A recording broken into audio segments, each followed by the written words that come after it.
Mathematics నుండి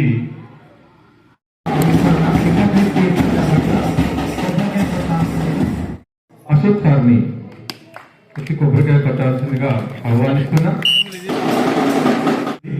are Jayashree madam గారిని రావాల్సిందిగా ఆహ్వానిస్తున్నా.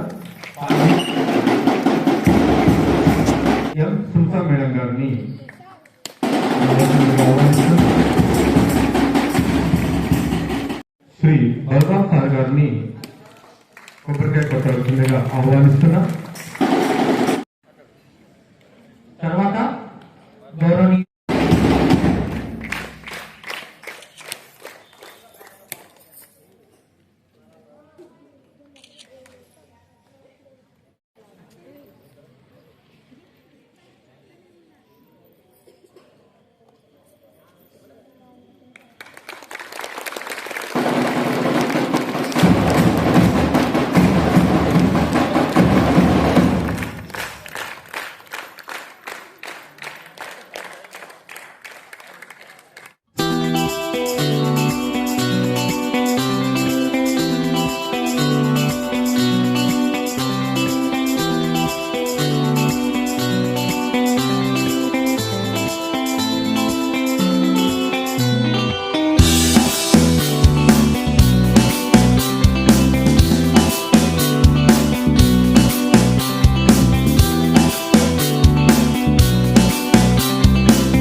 అధ్యక్షత వహించాల్సిందిగా గౌరవ ప్రధానోపాధ్యాయురాలు శ్రీమతి పి శోభారాణి మేడం గారిని సవినయంగా వేదిక మీదకి ఆహ్వానిస్తున్నాం. గౌరవ ముఖ్య అతిథి శ్రీమతి చిట్యాల దీపిక గారు ఏఏపిసి చైర్మన్ గారిని సవినయంగా వేదిక మీదకి ఆహ్వానిస్తున్నాం. గౌరవనీయులు శ్రీ ఓ రమేష్ సార్ గారు senior school assistant ZPHS Palakurthi వారిని సవినయంగా వేదిక మీదకి ఆహ్వానిస్తున్నాం. అట్లాగే గౌరవనీయులు staff secretary Shri G Balaram sir గారు వారిని సవినయంగా వేదిక మీదకి ఆహ్వానిస్తున్నాం. మన విద్యార్థులను ఆశీర్వదించి క్రీడలను ప్రోత్సహించిన 10,000 రూపాయలు ఇచ్చి రిపబ్లిక్ డే సందర్భంగా ప్రైజ్ కొనిచ్చినటువంటి దాత ఎడవెల్లి సోమల్లయ్య గారు వారిని సవినయంగా వేదిక మీదకి రావాల్సిందిగా మీ కరతాల ధోరణుల మధ్య ఆహ్వానిస్తూ స్వాగతం. వారి యొక్క వదాన్యతకి కృతజ్ఞతలు. అట్లాగే మరొక దాత మహేష్ శ్రేయ బేకరీ గారు మహేష్ గారు వారు వస్తున్నారు, యాడ్ అవుతారు మన కార్యక్రమంలో. 26th జనవరి సందర్భంగా విద్యార్థులకి స్వీట్స్ అంటే కేక్ ఇచ్చారు. అందరికీ 320 కేక్స్ ఇవ్వడానికి ముందుకొచ్చి కేక్స్ ఇస్తున్నటువంటి దాత మహేష్ గారిని కూడా వేదిక మీదకి ఆహ్వానిస్తున్నాం. వారి వారి స్థానాల్లో కూర్చోవలసిందిగా విజ్ఞప్తి చేస్తున్నాం. ముందుగా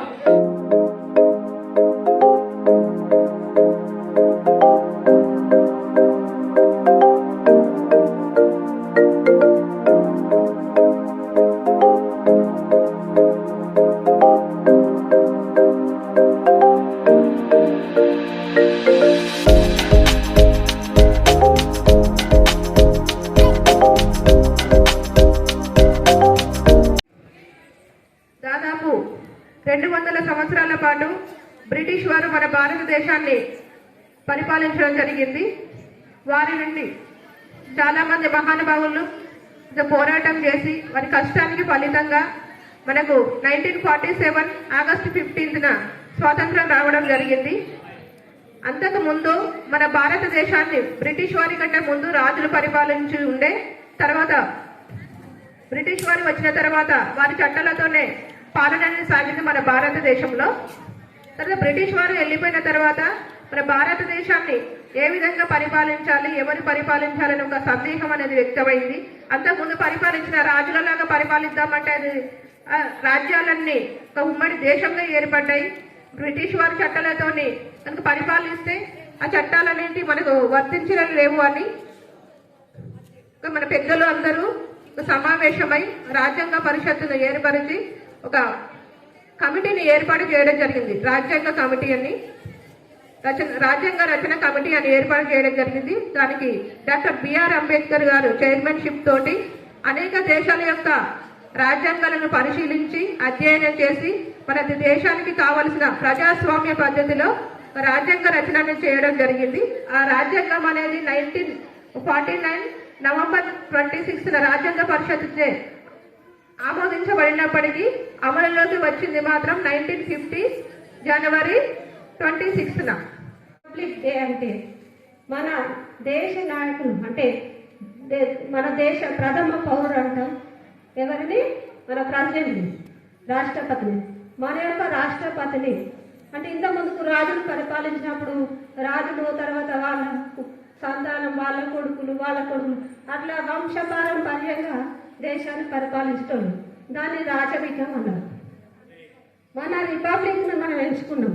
ఇందులో ఇట్లా దేశ నాయకుడు వంశపారంపర్యంగా కాకుండా ప్రజలందరి చేత అంటే డైరెక్ట్గా కాకుండా ఈ అన్ని స్టేట్ల అసెంబ్లీ మెంబర్లు కలిసి ఒక మన దేశ నాయకుడిని ఎన్నుకోవడం జరుగుతుంది.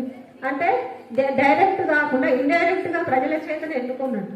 అంటే ప్రజల చేత ఎన్నుకోబడినటువంటి రాష్ట్రపతి ఉన్నటువంటి దేశాన్ని రిపబ్లిక్ డే, రిపబ్లికన్ కంట్రీ, గణతంత్ర దినోత్సవం అని చెప్పుకోవడం జరుగుతుంది. ఉపాధ్యాయ బృందం అన్నది మీకు రావాల్సిందిగా ఆహ్వానిస్తాం. ఉపాధ్యాయ బృందం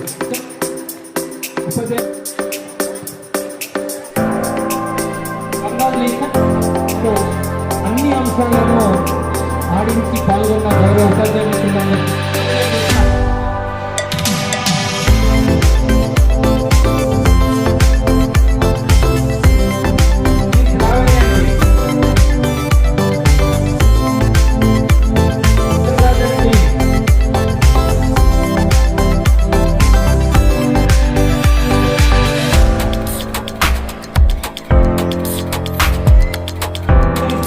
మిత్రులందరూ కూడా ఆడుకోవడానికి వీలుగా ఒక వాలీబాల్ అట్లాగే క్యారమ్ బోర్డు అందిస్తున్న వారి వదాన్యతకి ప్రత్యేకంగా ధన్యవాదాలు గారు. Thank you. అలాగే ప్రభుత్వ పాఠశాలను ప్రోత్సహించండి మనం చేస్తున్నారు. ఇట్లాగే చర్యలలో కూడా ఒకే విధంగా ముందుకు పరిగెత్తాలని కోరుతుంది.